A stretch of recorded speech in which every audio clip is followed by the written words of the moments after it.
microphone on too? No. Okay. No, it's okay. I will do with this. Thank you very much for inviting me yesterday. Very happy to be here, as a matter of fact, because I think that creating good journalism is something that we really need across the globe, because it is one of the pillars of good democracies, of good societies.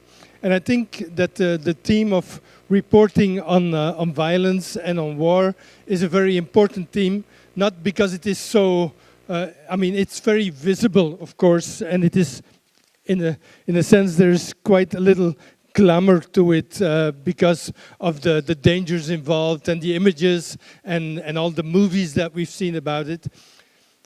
I would argue that war reporting goes beyond and far beyond war theater reporting. That is what is usually looked at, and that is what usually attracts people to write or report about wars or zones of conflict. But I think that that is only a small sliver of what we should be doing or should be looking at, as a matter of fact. And I'm sure that after a long day of speeches, you guys are really tired of all the cliches. But let me repeat the one that everybody probably repeated. Let me start off from there. And that cliche is, of course, that the first casualty of war is truth. And that is true also. It holds for the situation or the conflict in Afghanistan. And let me just give two brief examples of that. The first is the dictum, the message that comes out very often from, say, 2007. You remember that the war that we're talking about now started in 2001. It's 7th of October with the invasion, or starting with the bombardments by British and American planes on Afghanistan, following and in response to 9/11, which of course was not done by Afghans. It were mostly Saudi hijackers, but the location of the headquarters of Al-Qaeda was on Afghan soil, and the Afghan Taliban had, for several reasons, irritated the West for quite a few years. So it was thought to be fair and proper to do away with the Taliban regime, to pursue Al-Qaeda and to end, or to at least try to end, international terrorism. That's the war in Afghanistan we're talking about now. I will come back to that dating of that war later. But so the war started, let's say, 2001 and was won in 2 months. 2002, the situation was stable. And from 2005, 2006 onwards, the numbers, the examples, the success stories began to come out of Afghanistan to tell the international audiences that were actually paying for this war, for this transition in Afghanistan, that their money was put to good use. And I remember that in 2010, one of the stories that was prominent, or there were two prominent stories, and let me say something about both of them. One was that after 10 years, almost 10 years of war and of Western presence in Afghanistan, now there was massive attendance of schools.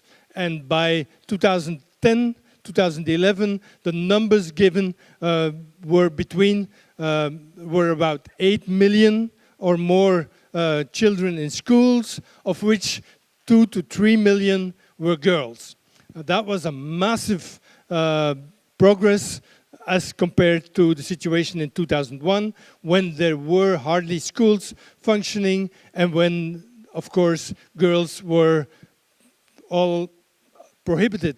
Well, not all of them were out of school, but going to school for girls was actually strictly forbidden by the Taliban regime. So this was a perfect example of how the invasion, the and the occupation, in a sense, worked to the betterment of the population in Afghanistan.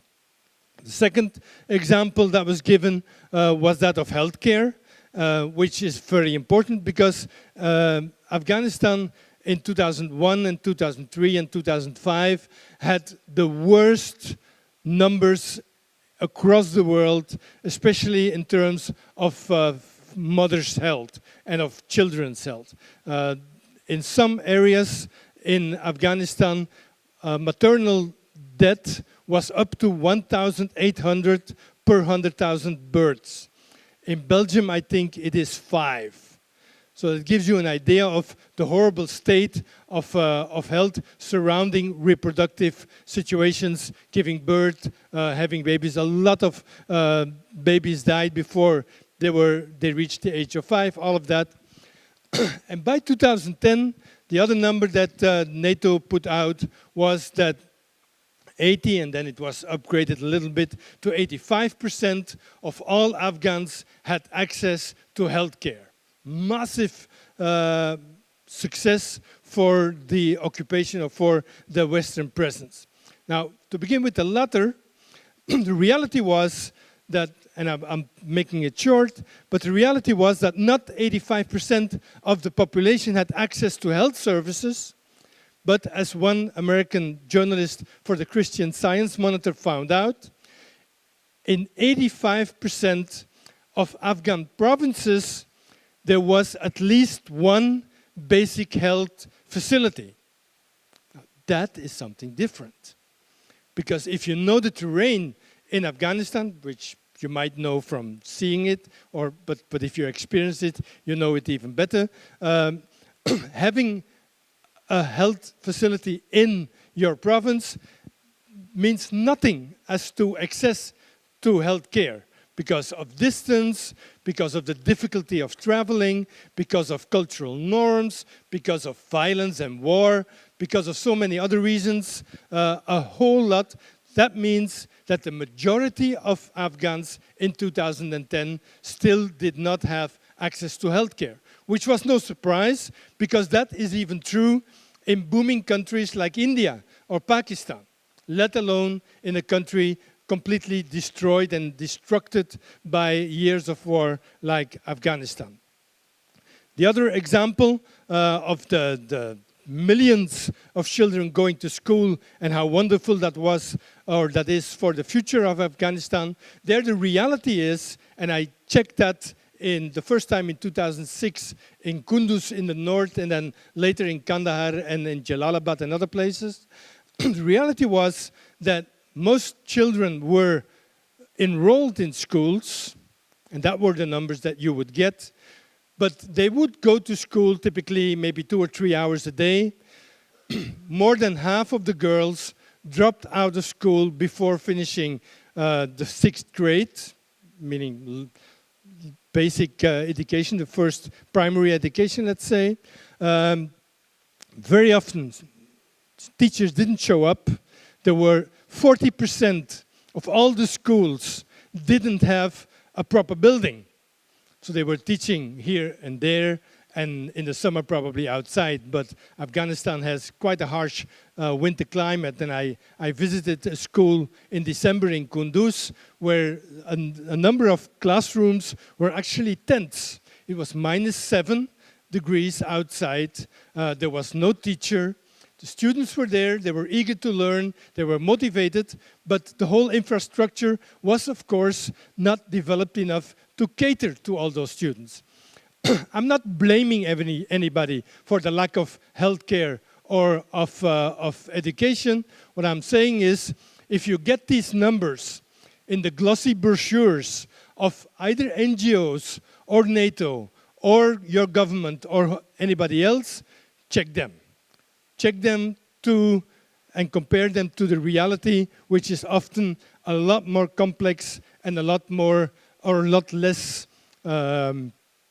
glossy than the brochures. So that for the cliché.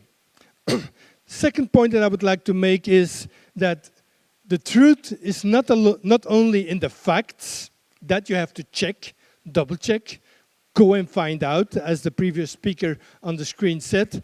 Go there, travel, check what you know, what you researched, with what is really actually happening on the ground, because there's always a large gap. So the facts are sacred, but hard to come by, especially in conflict areas. That is the first thing. The second thing that I would like to say is that the truth is not only in the facts, but also in the frame.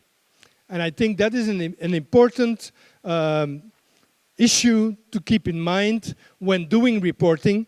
And I'm very much aware, I'm the editor of a magazine. So I'm basically in control of framing. Journalists, especially if you're a freelancer or a junior or working in large companies, have very little control often over the framing of the facts and of the story that they want to bring out. And let me just give you two examples of covers, and there's hundreds of thousands of covers have been produced over the past decade from Afghanistan and on the Afghan war. But I think I will show you two instead of 100,000, which probably give you an idea of what I'm talking about. If I can do this right.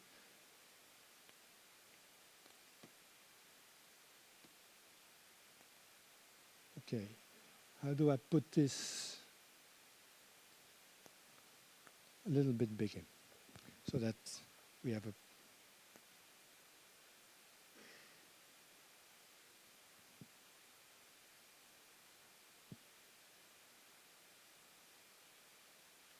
Anyway, enter full screen, voila.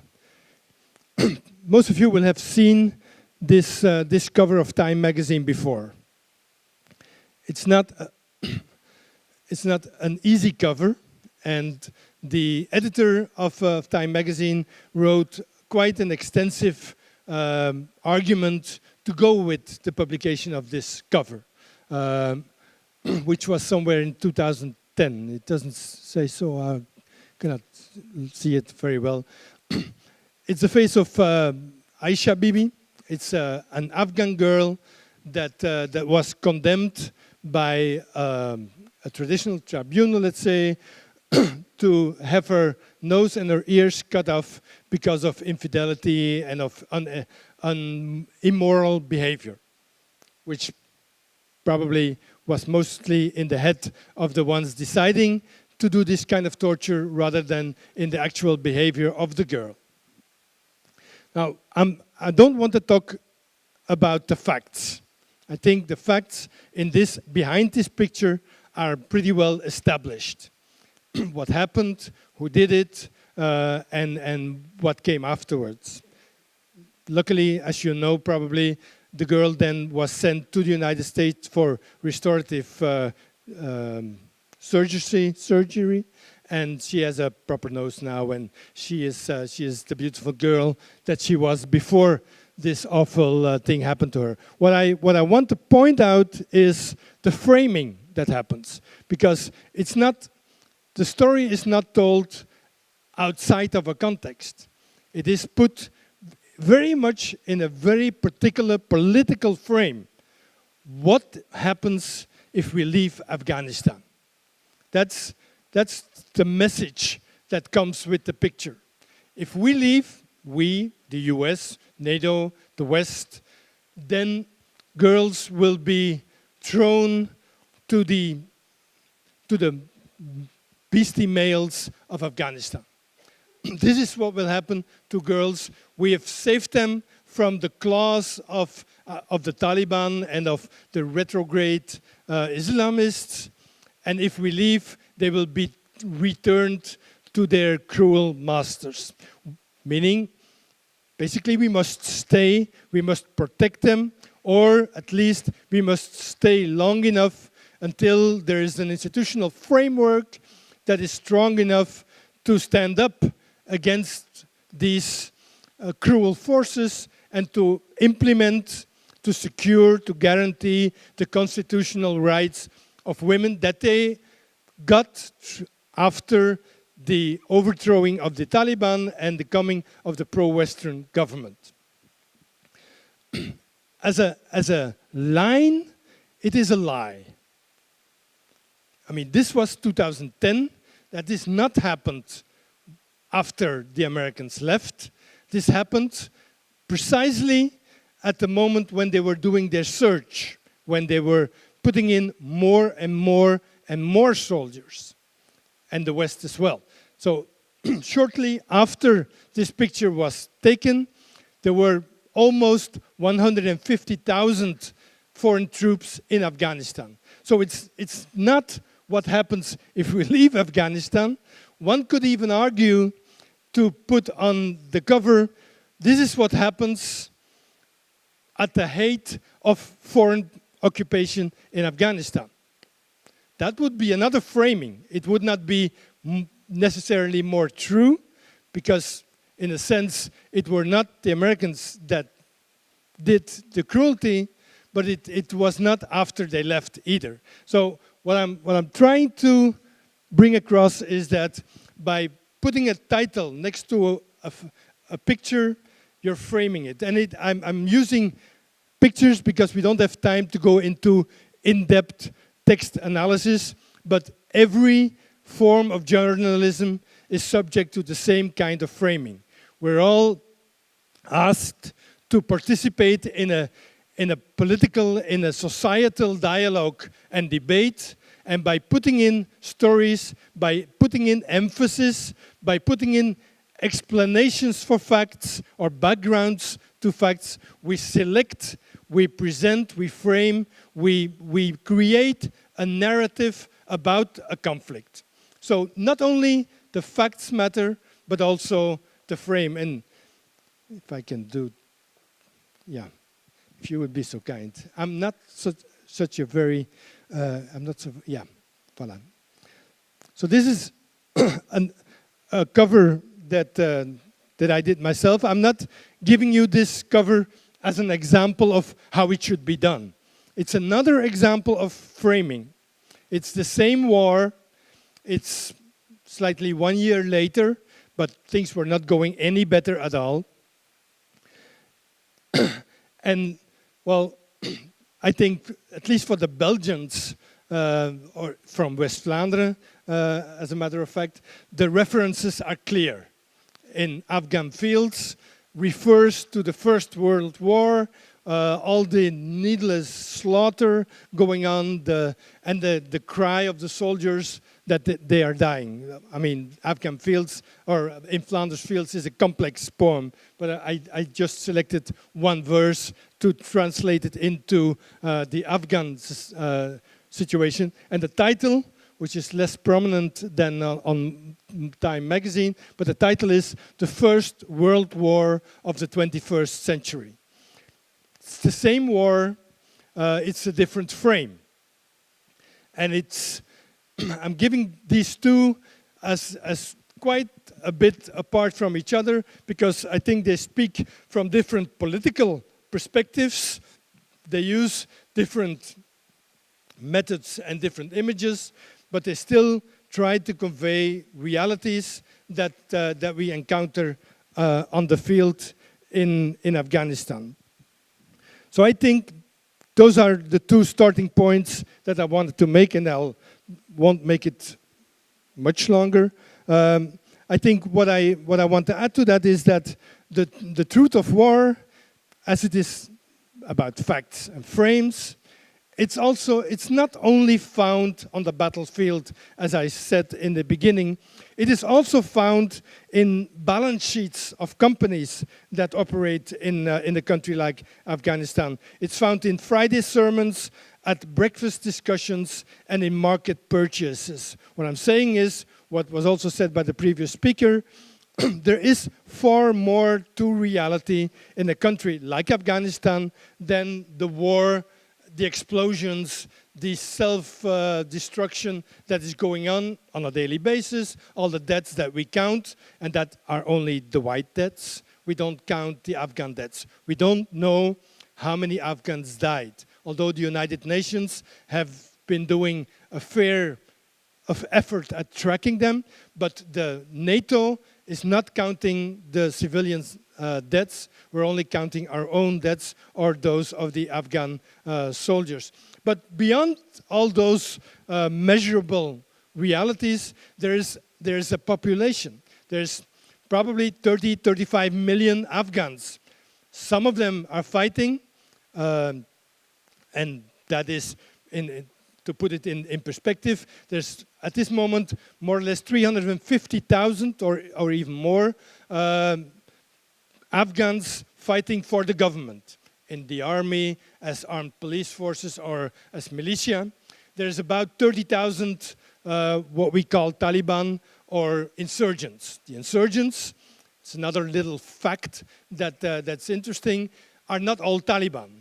The Minister of Interior a couple of years ago gave the number of more than 800 insurgent groups.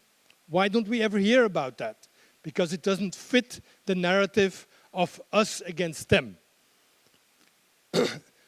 But also, even if we want to look at the realities of a very much more fragmented insurgency, beyond that insurgency are daily lives, is an economy, is an ideological struggle about what is right and what is wrong in this society. And those are things that you really need as a public. I'm sure the public needs those insights, those stories, those facts, but also those discussions in order to understand the complexity of the country and the complexity of the war. Because that's another point that I would like to make. Every war is far more complex than the them against us or the one against the other narrative that it is usually framed within.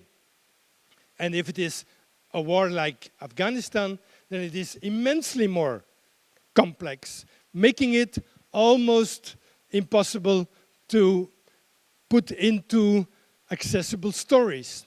Still, that is what journalists should do. Journalists should not accept simplicity because reality is too complex. We are there to look into reality, to understand it, and to transmit it. If not, then we're useless. We're not there to make popular stories. We're there to tell the truth as good as we can know it and as we can tell it.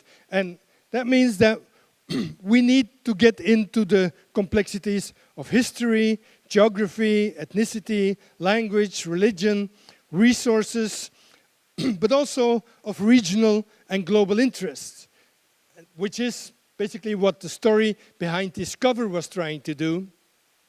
My understanding, my analysis of the Afghan war that I started covering only in 2006, and mostly from Belgium. I visited the country 5 times, but that is not anything close to what those correspondents are able to do. But I started it actually because there was almost nothing being written in the Belgian press, although we were involved through military. We then upscaled our involvement to more than 500-600 soldiers on the ground. Hardly anything was written. And then the Standard, for which I have high appreciation as a newspaper, brought a story in the beginning of 2006 announcing it proudly, our reporters embedded in Afghanistan. And that was the end for me. I thought if the only thing that we are getting is a proud announcement that we're sending our reporters finally to Afghanistan to be embedded with the military, then I think there's a problem with our democracy. And we've only had the slightest of political debates about this war within our parliament. And I think it is partly a result of the lack of reporting, and then not only the lack, but the kind of reporting that we had. The reality on the ground is that not only there are 800 insurgent groups, there is a number of ethnic tensions, there's all those levels of complexity, but on top of it, it's not an Afghan conflict. The war in Afghanistan is the product of regional tensions between Pakistan, India, and Afghanistan, and beyond, Iran and China and Russia and Saudi Arabia, and then the West comes in as an interested party. And all those parties are responsible for the war and for the continuation of the war, or could take responsibility to end it, to bring the whole issue on the table, to make an end to the war. To the wars, I should talk always in plural when talking about Afghanistan, because the war did not start in 2001, as I said in the beginning. It basically started, at least if I'm not going back too far, in 1979, when the Soviet Union invaded Afghanistan at the request of the communist government in Afghanistan at that moment.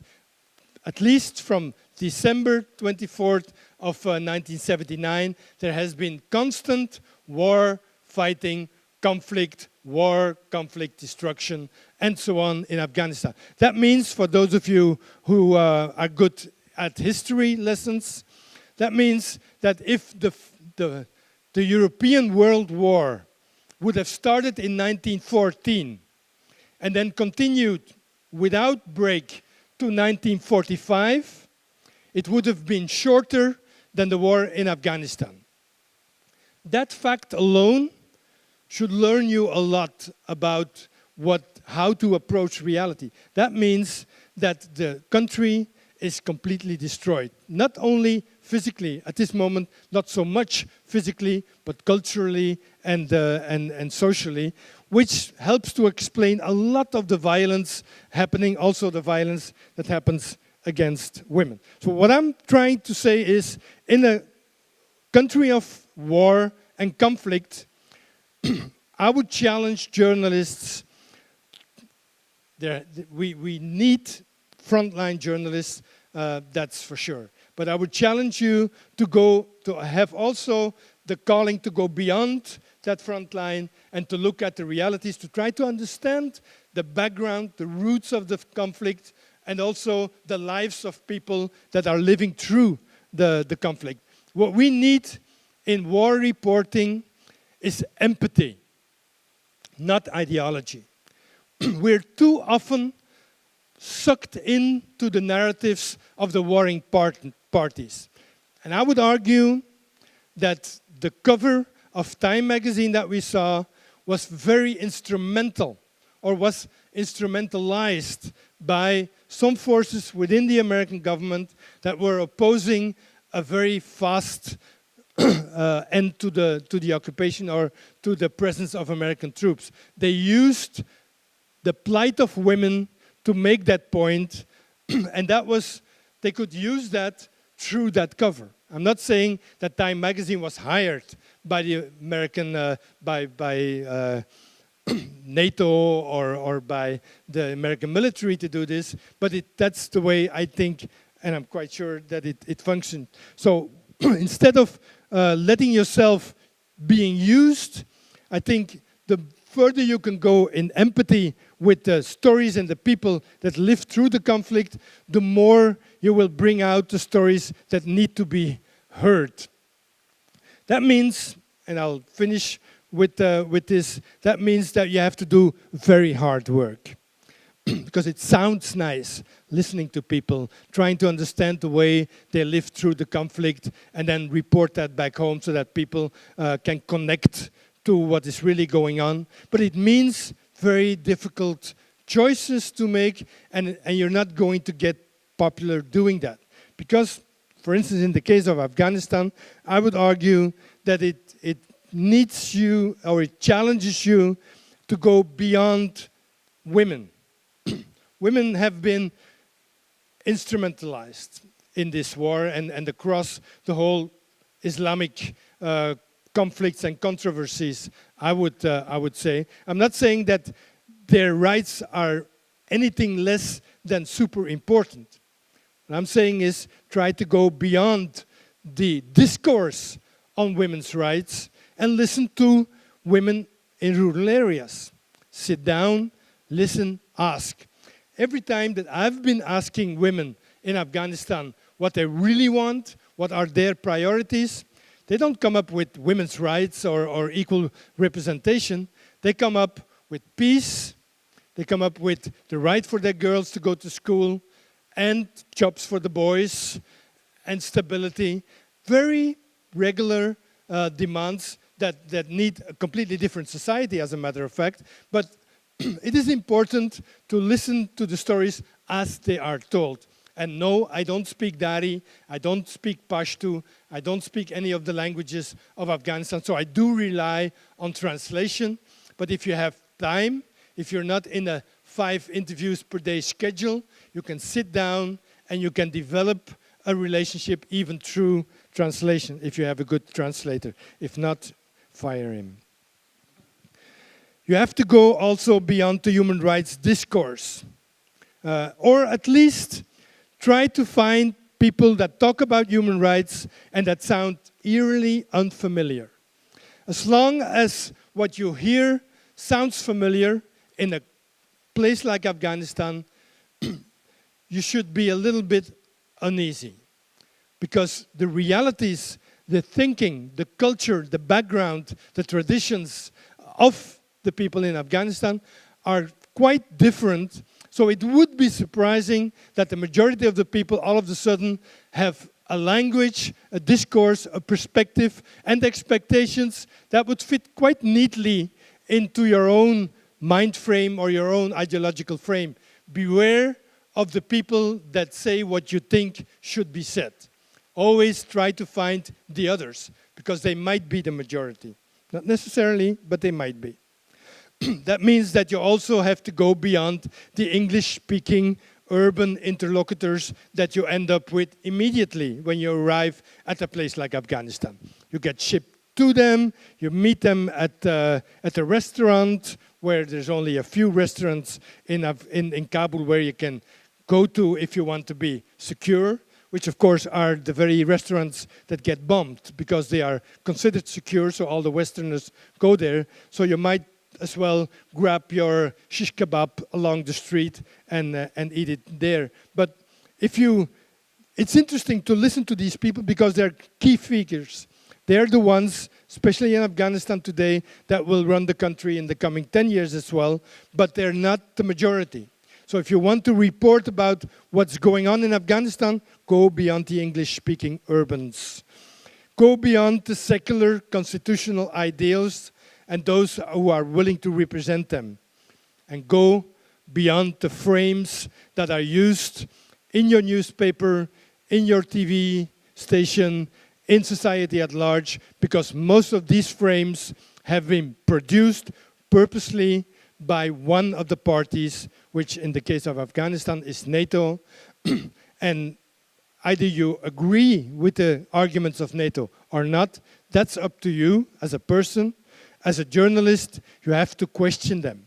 You have to go beyond them, even alone, to find out that basically they're right, or there's no other alternative, or it's a horrible mistake.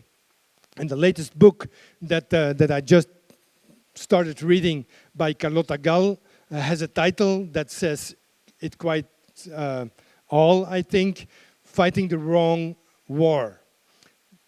According to that journalist who has spent 11 years in Afghanistan and Pakistan, the whole effort in Afghanistan was fighting the wrong enemy.